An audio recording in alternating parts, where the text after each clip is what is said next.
दोस्तों, जेवर में बन रहे नोएडा ग्रीनफील्ड इंटरनेशनल एयरपोर्ट को लेकर सांसद डॉक्टर महेश शर्मा ने बड़ा बयान दिया है। दनकौर कस्बे में एक कार्यक्रम में शामिल हुए सांसद डॉक्टर महेश शर्मा ने कहा कि उनके उड्डयन मंत्री होने के चलते ही जेवर में एयरपोर्ट बनना संभव हो सका है। सांसद ने साफ तौर पर कहा कि उनके प्रयास के द्वारा ही यहाँ एयरपोर्ट बनने जा रहा है, जिससे लाखों लोगों को रोजगार मिलेगा। ये आपकी दी हुई सौगात थी मुझे, जो मुझे काम करने का मौका मिला। आपने मुझे हवाई अड्डे का मंत्री बनाया तो ये हवाई अड्डा आ गया।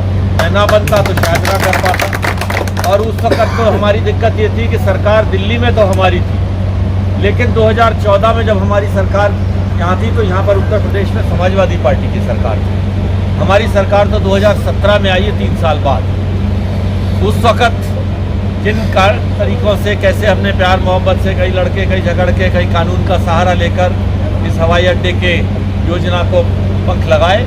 आने वाला समय का जेवर का है, गौतम बुद्ध नगर का है, आपकी दनकौर का है। हालांकि दोस्तों, आपको बताना यह है कि जेवर एयरपोर्ट का श्रेय लेने के लिए लोगों में होड़ लगी हुई है। बीजेपी के कुछ नेता जेवर में बन रहे एयरपोर्ट को लेकर अपनी अपनी पीठ थपथपा रहे हैं।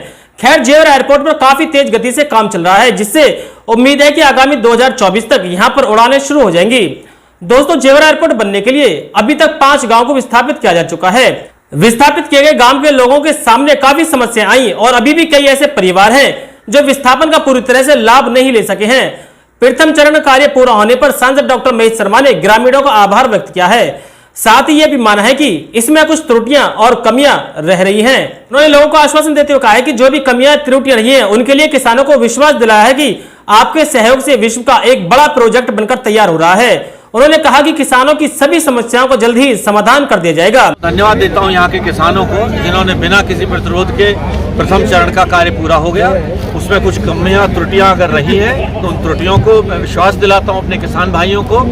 आपके इस सहयोग से, आपके इस योजना से विश्व का एक बहुत बड़ा प्रोजेक्ट, देश का एक बहुत बड़ा प्रोजेक्ट अंतर्राष्ट्रीय हवाई अड्डा आपके क्षेत्र में आ गया है। इसमें आपका त्याग भी है, आपका योगदान भी है और मैं आपके इस योगदान और त्याग के लिए धन्यवाद देता हूं। सांसद साहब, अभी कुछ कमियां रही हैं गांव के इस विस्थापन के समय में, उन त्रुटियों को और कमियों को पूरा किया जाएगा, ये भी मैं विश्वास दिलाता हूं। आपकी जो मांग है मुआवजा बढ़कर मिले, इस मांग को भी हम मुख्यमंत्री जी लेवल और प्रधानमंत्री जी लेवल तक रखेंगे। सांसद से यहां पूछे जाने पर कि प्रस्तावित 6 गांव के विस्थापित होने वाले किसानों का भरोसा अब शायद नेताओं पर नहीं रहा, क्योंकि भारतीय किसान यूनियन पर विश्वास करके लोगों ने उन्हें अपने आंदोलन में शामिल कर लिया है। इस पर सांसद ने कहा कि किसानों का किसी पर भरोसा हो या ना हो, लेकिन मोदी और योगी पर पूरा भरोसा है। आइए सुनते हैं। एक क्वेश्चन और है जी, अभी 6 गांव हैं जो लगभग विस्थापित होने वाले हैं। लगातार वो लोग पंचायत कर रहे हैं और मुझे लगता है कि किसी नेता पर शायद उनका विश्वास नहीं है। किसान यूनियन भी अब कल से उनके आंदोलन में शामिल हो चुकी है, तो क्या कहना चाहेंगे आप इसके बारे में? उनका किसी में विश्वास हो ना हो, उनका नरेंद्र मोदी और योगी आदित्यनाथ में जरूर विश्वास हो। आपको बता दें कि जेवर विधानसभा एमएलए धीरेन्द्र सिंह द्वारा भी किसानों की आवाज को लेकर लगातार उठाया जा रहा है। हाल ही में किसानों द्वारा विधायक के आवास का घेराव भी किया गया था, जिसके बाद विधायक अधिक संख्या में किसानों के साथ जिलाधिकारी कार्यालय पहुंचे और बैठक भी की गई थी। बैठक में किसानों के अधिकारों को हनन नहीं होने देने का दावा भी किया गया था, लेकिन शायद उसके बावजूद भी किसान संतुष्ट नहीं हुए और लगातार पंचायत कर रहे हैं। हालांकि जिन 5 गांव का विस्थापन हो चुका है, वहां के लोगों को मनाने में विधायक धीरेन्द्र सिंह की अहम भूमिका रही थी। इन लोगों ने विधायक की एक आवाज पर अपनी सहमति दे दी थी।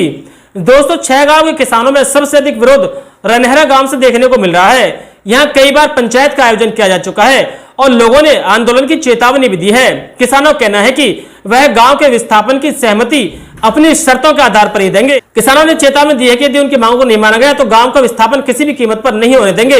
इसको लेकर ग्रामीणों ने कई बार पंचायत कर ली है और लोगों से अपील कर रहे हैं कि वे प्रशासनिक अधिकारियों को सहमति न दें। रविवार को भारतीय किसान यूनियन के राष्ट्रीय प्रवक्ता पवन खटाना भी रनहरा गांव में पहुंचे और किसानों के बीच पहुंचने के बाद आंदोलन में साथ देने का भरोसा दिया, जिसके चलते आगामी 9 जून को जेवर में साबोता कट के नजदीक एक महापंचायत की घोषणा की गई है। इस महापंचायत में शामिल होने के लिए भारतीय किसान यूनियन के राष्ट्रीय अध्यक्ष राकेश टिकैत भी पहुंचेंगे। उम्मीद जताई जा रही है कि प्राधिकरण द्वारा जिन 5 गांव का विस्थापन किया जा चुका है और उनमें जिन लोगों को अभी इसका पूरी तरह से लाभ नहीं मिला है, वह भी पंचायत में शामिल होंगे।